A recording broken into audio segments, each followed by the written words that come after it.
फिजा अलकरम, इल्म व हिकमत की महकी फिजा अलकरम, अलकरम अलकरम ऐ खुदा Alkaram. Alkaram high school, Shershah road, Data Nagar, Badami Bagh, Lahore. अस्सलाम वालेकुम डियर स्टूडेंट, मैं sir Abdul Hamid Alkaram high school Data Nagar की तरफ से 10वीं क्लास के बायो के चैप्टर नंबर 10 लेक्चर के साथ हाज़िर हूँ। हमारा आज का टॉपिक है फेफड़े, द लंग्स। पिछले चैप्टर में हमने पढ़ा था एल्वियोलाई के बारे में, यानी हवा की थैलियाँ। हवा की थैलियाँ यानी ये एयर सैक्स होते हैं जहाँ से ऑक्सीजन हमारे खून में डिफ्यूज़ कर जाती है। उन हवा की थैलियों को एल्वियोलाई कहा जाता है। इसी तरह से तमाम जो फेफड़े में मौजूद एक तरफ की तमाम एल्वियोलाई है वो एक फेफड़ा बनाते हैं, यानी एक तरफ के तमाम एल्वियोलाई मिलकर एक फेफड़ा बनाते हैं। इसी तरह से जो सीने का खिला है, कैविटी ऑफ चेस्ट कैविटी है, इसको थोरैक्स भी कहा जाता है। इसमें फेफड़ों का एक जोड़ा है, यानी कि दो फेफड़े हैं और फेफड़ों का एक जोड़ा सीने के खिला के अंदर मौजूद है, चेस्ट कैविटी के अंदर मौजूद है, थोरैक्स के अंदर मौजूद है। तो थोरैक्स कहा जाता है सीने को, चेस्ट कैविटी को, और इसके अंदर फेफड़ों का एक जोड़ा है, यानी one pair of lungs constitute in a thoracic cavity. इसी तरह से जो चेस्ट वॉल है, सीने की दीवार है, ये 12 जोड़े रिब्स पर मुश्तमिल है और इसके साथ लगे हुए इंटरकॉस्टल मसल्स पर मुश्तमिल है।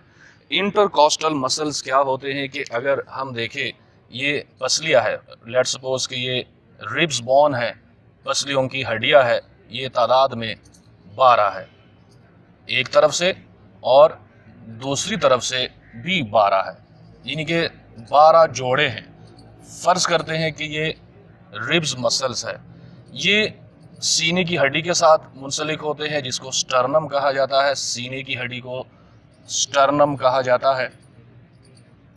अब इसके अंदर इन दो रिब्स के बोन्स के साथ यहाँ पर ये मसल्स लगे होते हैं, गोश्त लगा होता है। इन मसल्स को कहा जाता है इंटरकॉस्टल मसल्स। इंटरकॉस्टल मसल्स कहा जाता है।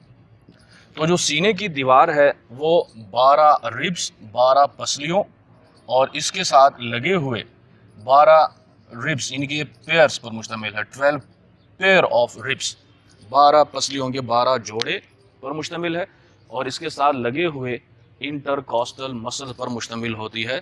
चेस्ट वॉल, सीने की दीवार मुश्तमिल होती है। इसी तरह से फेफड़ों के नीचे एक मोटी मस्कुलर साख्त लगी होती है जिसे डायाफ्राम कहा जाता है।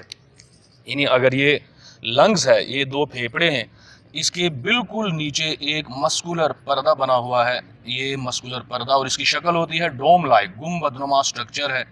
ये बिल्कुल इन फेफड़ों के लंग्स के नीचे मौजूद है। इसको बोलते हैं डायाफ्राम। तो डायाफ्राम एक मोटी मस्कुलर साख्त है जो दोनों फेफड़ों के नीचे मौजूद है। इस मस्कुलर पर्दे को डायाफ्राम कहते हैं और इसकी शक्ल होती है गुंबदनुमा। गुंबदनुमा शेप है इसकी, डोम लाइक स्ट्रक्चर है, डोम लाइक स्ट्रक्चर। इस डोम लाइक स्ट्रक्चर को डायाफ्राम कहते हैं और ये डायाफ्राम भी क्या है, a thick muscular structure present below the lungs, यानी फेफड़ों के नीचे एक मोटी मस्कुलर साख्त मौजूद है जिसे डायाफ्राम कहा जाता है। इस डायाफ्राम की साख्त होती है गुंबदनुमा या डोम लाइक स्ट्रक्चर। फेफड़ों की ये इंतहाई नरम स्पॉन्जी स्ट्रक्चर रखते हैं, स्पंज लाइक, और ये इलास्टिक होते हैं। फेफड़े अंदर से बिल्कुल ऐसे ही है जैसे एक फॉर्म है, स्पंज जैसी साख्त है और ये लचकदार है, इलास्टिक है। इसके अंदर ब्लड वेसल्स भी होते हैं और हम जानते हैं कि जो ब्लड वेसल है ये दरअसल पल्मोनरी आर्टरीज और पल्मोनरी वेन्स की ब्रांचेस होती है। तो blood vessels, pulmonary veins, pulmonary arteries, ये भी फेफड़ों के अंदर मौजूद होते हैं और साथ ही साथ इनकी जो स्ट्रक्चर होती है ये स्पंज की तरह होती है, स्पॉन्जी, और इलास्टिक होती है। अब अगर हम फेफड़ों को देखें तो फेफड़े दो है, एक बायां फेफड़ा है, लेफ्ट लंग्स है, और एक दायां फेफड़ा है। जो बायां फेफड़ा है ये थोड़ा सा छोटा होता है दाएं फेफड़े की बनिस्बत, और इसके 2 लोब्स होते हैं, यानी left lungs slightly smaller than right lungs, it has 2 lobes. इसके 2 हिस्से हैं, लोब्स कहा जाता है हिस्सों को, यानी ये 2 हिस्सों पर मुश्तमिल है। इसके 2 हिस्से हैं और बायां फेफड़ा थोड़ा सा छोटा है। दायां फेफड़ा ये साइज में बड़ा है बाएं फेफड़े से, और इसके 3 हिस्से हैं, 3 लोब्स है इस फेफड़े के। ये फेफड़े की स्ट्रक्चर है, डायाग्राम है, इसमें ये सांस की नाली है, हवा की नाली है, ट्रेकिया, ये ब्रोंकाई है, ब्रोंकस है, ये अपने अपने फेफड़े की तरफ दाखिल, और ये जो शो किया है ये हवा की थैलियाँ है जिनको एल्वियोलाई कहा जाता है। तो इन हवा की थैलियों को एल्वियोलाई कहा जाता है। एक तरफ की तमाम एल्वियोलाई मिलकर एक फेफड़ा बना देते हैं, और इसी तरह से दूसरी तरफ के तमाम फेफड़े मिलकर दूसरा फेफड़ा बना देते हैं। इस तरह से लंग्स के एक जोड़ा ये हमारे थोरैक्स चेस्ट कैविटी के अंदर मौजूद है। इस फेफड़े के दाएं और बाएं फेफड़े के गिर्द 2 मेम्ब्रेन है, एक आउटर मेम्ब्रेन और एक इनर मेम्ब्रेन। इन मेम्ब्रेन्स को प्लूरल मेम्ब्रेन कहा जाता है, प्लूरल मेम्ब्रेन कहा जाता है इन मेम्ब्रेन्स को। बैरूनी और अंदरूनी 2 मेम्ब्रेन है, प्लूरल मेम्ब्रेन कहा जाता है इनको। प्लूरा दरअसल लंग्स को कहा जाता है। तो बायां फेफड़ा तो जसामत में छोटा है, 2 हिस्सों पर मुश्तमिल है। दायां फेफड़ा जसामत में थोड़ा सा बड़ा है, 3 हिस्सों पर मुश्तमिल होते हैं।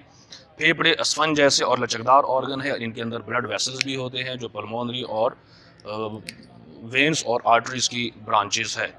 इसी तरह से हर फेफड़े के गिर्द 2 मेम्ब्रेन होती है, हर फेफड़े के गिर्द 2 मेम्ब्रेन होते हैं जिन्हें प्लूरल मेम्ब्रेन कहा जाता है। और इन मेम्ब्रेन के अंदर एक फ्लूइड है, एक सियाल मादा है जो फेफड़ों को ज़्यादा लुब्रिकेशन फराहम करते हैं और इनको ज़्यादा कंट्रैक्शन और ज़्यादा फैलने से और रगड़ से बचाने के लिए ये फ्लूइड फेफड़ों के दोनों जो प्लूरल मेम्ब्रेन है उनके अंदर मौजूद होता है।